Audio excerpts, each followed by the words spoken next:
What's going on, YouTube? It's your boy CamATL, and welcome back to another MLB DFS video with your boy. Drop a like down below because I already know you're gonna love it. Subscribe to the channel if you haven't already. Comment anything in the comment section to enter your name into the $50 giveaway that I do every single week on this channel. Thank you guys for joining me as always. It is a beautiful 12-game slate on tap for us today.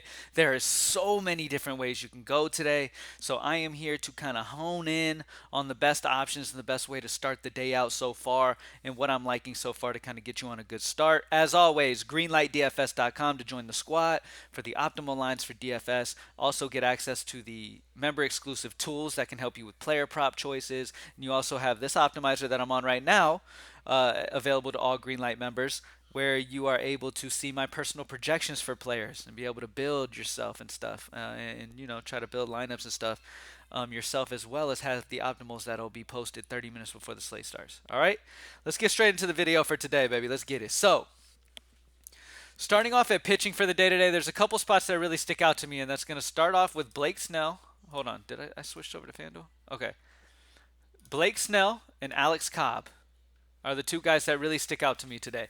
Blake Snell's got the great matchup against Pittsburgh, obviously, at home in San Diego. Alex Cobb, great matchup against Oakland, at home in San Francisco.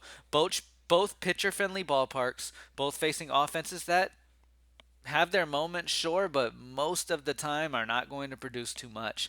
So they just feel like great spots for them. And this could potentially be Blake Snell's last game as a Padre. Who knows? I mean, we got trade deadline coming up. They might move Blake Snell. So this is a good like trade bait spot as well. Like Blake Snell knows, like, okay, if I'm gonna get moved, like I might get moved. Like, let me go ahead and show out here, see what happens. But Blake Snell, either way, it's a slate where we have value. We don't have a ton of spend ups we have to force in. So honestly, getting your favorite pitcher is necessary, and Blake Snell is the top pitcher on this slate. Alex Cobb's only 7.6, so gives you a guy in a great matchup. As you can see, we have him at 19.67. If you look at point per salary for pitchers, you're going to have Alex Cobb as the best point per dollar option when it comes to where his projection is comparative to where his price is. So Alex Cobb's a great SP2 to roll with for today. All right. Let's get straight to the hitters. Cleveland is one of my favorite stacks of the day, rightfully so, in a fantastic spot for these guys. So the first guy that I'm going to go with is a guy who's also been hitting the ball well lately, and that's going to be Josh Naylor. Don't know why Naylor doesn't have a projection here, but I will go ahead and put one in for him. Let's put him around 9.5 or so. I'll adjust that though, and I'll look at Josh Naylor. I really loved Naylor's spot here though. Lefty-righty matchup against Greinke. It is a fantastic spot for him. Really love this matchup against Cleveland. Is the top Vegas team total of the day. They are at home in Cleveland. This is just a great spot for Naylor to show out here. I really, really love this spot for him. He's been, like I said, hitting the ball well. He's facing a pitcher who struggles versus lefties. He's only 4K. This is just a fantastic spot for him at home. So I really love Josh Naylor to start things off. At second base, I'm going to go with the guy who hit us 2 home runs just last night, and that's Ha-Seong Kim. There's multiple options at that position. Well, hold on, why didn't I didn't knock Naylor in? Ha-Seong Kim hit 2 home runs for us last night. He's in a great spot here, an even better spot statistically here versus the lefty today. Really great spot for him with the righty-lefty matchup against Rich Hill. Like I said, at home in San Diego. Great spot for him to show out. He's been hitting the ball very, very well. Great matchup overall. And only 4-4. So once again, we get a very solid bat option at a very good price. Other guys at that position that I like Edward for Minnesota, Jimenez for Cleveland. If you're wanting to get a Cleveland stack in, Jimenez is a solid option as well. Those are a couple guys that I really like at that position outside of Ha-Seong Kim today. All right. Last but not least, I really love. Where is he? Max Muncy. I'll get these projections fixed. I'm not sure why this projection is what it is. Obviously, this should be high. Really like him. I like him more than I like Naylor. Max Muncy's in a fantastic spot here. He's got the lefty-righty matchup against Bassett. Dodgers are one of the top team totals of the day. Really solid spot for Max Muncy here. I believe they're at home in Los Angeles as well. So just great spot for. He's been hitting the ball very, very well as of late as well. And as you know, when you're debating on guys to go, like for example, there's multiple guys at this third base position that are great options for me today. You got Max Muncy. You've got Candelario, who sticks out to me. You've got Manny Machado with the righty-lefty matchup. Um, One thing sticks out to me the most, and I feel like the biggest thing here is who's got the most upside, in my opinion, between these guys, and that's either Manny Machado or Muncy. And Muncy's at 4.8, and Manny Machado's at 5.4. So I'm going with the cheaper option in the high Dodger total. I just anytime you're trying to choose between a few guys and you find them equal and you find them very close to each other, always go with the guy with the most upside because home runs are key. Who can get you the most home runs in this spot? And Max Muncy's in a very good spot for a home run tonight. Really love Max Muncy to finish that out. All right. So the high five for today is Blake Snell, Alex Cobb, Josh Naylor, Ha-Seong Kim, and Max Muncy. There's so many different ways to go on this slate today, man. If you look at hitters, you sort by point per salary, we will see there is a lot of value, a lot of 2-8 range guys that are popping pretty hard. We really love Boston today, so Tristan Cassis is in a great spot. Boston's in a very sneaky spot here. A lot of lefty power in that lineup that could do some damage, and they're very, very cheap to get exposure to those guys as well. Um, so yeah, let's switch over to FanDuel and see what we got working with over here on FanDuel. So when we look at pitching over here on FanDuel, Snell is 11K, Alex Cobb is 8.9. You can go between either of those guys, just depending if you need money or not. As always, most of the time I start off with my favorite overall pitcher, and then as I'm doing my bats and as I'm building my lineup and working on roster construction, I decide whether I need the money or not. So, as we're going, I'll decide that. We're looking at hitters. All right, so if we're just scrolling through hitters real quick, we have some spots that stick out, some spots that's I mean, you for the most part, it looks like you're having to pay for the main guys that you really want to get exposure to, like guys like Bellinger. I really like over on DK as well. He's 3.9 over here. He's not much of a value at all on FanDuel. Cassis is 3K. So you're really not getting a ton of value. So let's immediately off of just the value options that we have. You know what? Hold on. First thing, let's put Snell back in.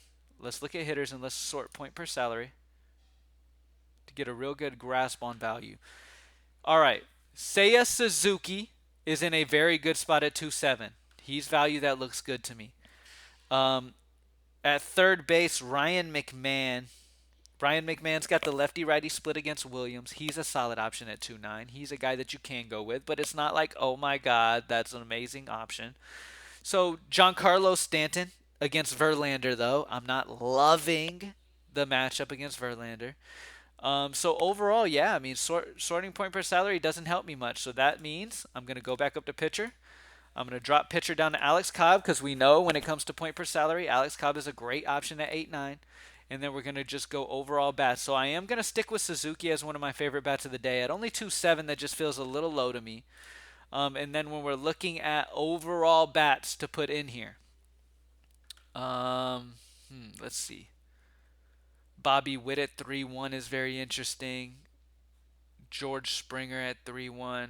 Willie Adames is in a great spot with that righty-lefty matchup for Willie as well. Willie Adames is one of those guys that I definitely have some interest in possibly today against Abbott. Pete Alonso's in a great spot. Man, it's a tough one today. Normally I'm able to come on FanDuel and I'm just like, oh yeah, this guy, this guy, this guy, this guy, but it's actually a tough. They have their pricing is very, very tight today. That's the only issue. Their pricing is very, very tight. I do like the righty-lefty splits for Wilmer Flores. I like that spot for him a lot. Let's look at the guys that we have as the core over on DK. So Josh Naylor's 3.5. Not as good of value as he is over on DK, in my opinion. Yes, he's cheaper, but overall, value-wise, he's not as good. Kim. Ha-Seong Kim's 2.9. There you go. Got to get Ha-Seong Kim in. Love that price for him. And then last but not least, who did we have? Our last player that we had was Muncy. Max Muncy's 3.9, so you're having to spend for him. If we look at that third base position, you've got Max Muncy at 3.9. Alex Bregman looks like a very good spot. Let's just stick with this core that we got so far. It does appear to me like it was easier for me to put in my core for DK than it was for FanDuel, so it might be a tougher build for FanDuel, but as always, I mean, I'll be locked in on this shit all day. So, yeah, greenlightdfs.com to join the squad. Let's go over the cores real quick. For FanDuel, We ended up deciding Alex Cobb was the way to go over here because we didn't have a ton of value that we love. But now that we're looking at the bats that we landed on, maybe Snell is the way to go there. But you can go Snell or Cobb, just depending on how roster construction is going for you. Wilmer Flores, Hassan Kim, and Suzuki really stick out to me as bats who are in way too good of spots to be as cheap as they are on FanDuel. So definitely going to get exposure to them over there. On DraftKings, we had Blake Snell and Alex Cobb as the pairing for pitching, and then Naylor, Kim, and Muncy as the core over here. Other options that I mentioned that I like that didn't make the high five, but other guys that are in play for me today are going to be when it comes to bats. Edward for Minnesota, I talked about him shortly. William Contreras from Milwaukee's facing a lefty against Abbott, great spot. Yaminez for that Cleveland stack. If you want to get more Dodgers, Freddie Freeman's great. Josh Naylor, I already have him in. Josh Bell as a value option at 2.8. Cody Bellinger, Candelario, Machado, Flores, Cassis. Like, we have a lot of juicy spots today, man. We really, really do. So I just laid out like 10 other guys. So it's a very, very good slate, man. We've got a lot of different options. Obviously, things will get broken down. Roster construction is a big thing I work on all day just to kind of work on where the best builds optimally are. Like, okay, should I spend at this position? Should I spend at this position? This is where the value is. This is where there's not so much value. And okay, I'm gonna put this guy at this spot, this guy at this spot. Like, it's just a lot of different options. Like, sometimes a simple switch from, how some guys are first base outfield eligible sometimes, or two position eligible. Just moving that guy to his other position than where you have him at could open up even more possibilities in your lineup. So roster construction is a big deal. It's a big thing, and that's what I spend a lot of time on because really I've been doing this for so long. I kind of know the stats of these players in just off the top of my head. Sometimes like a lot of times though, I'll go in and kind of verify things just to be sure. But yeah, a lot of my time goes to roster construction, pitching. I spend a lot of time on that because you get your pitching right, and you have some upside bat possibilities in your batting only. A lot of times you have solid nights. So, um, as always, grind. That's the best thing you can do in DFS. Just stay on that grind. GreenlightDFS.com to join the squad. Thank you guys for joining me, and I'm out. Peace.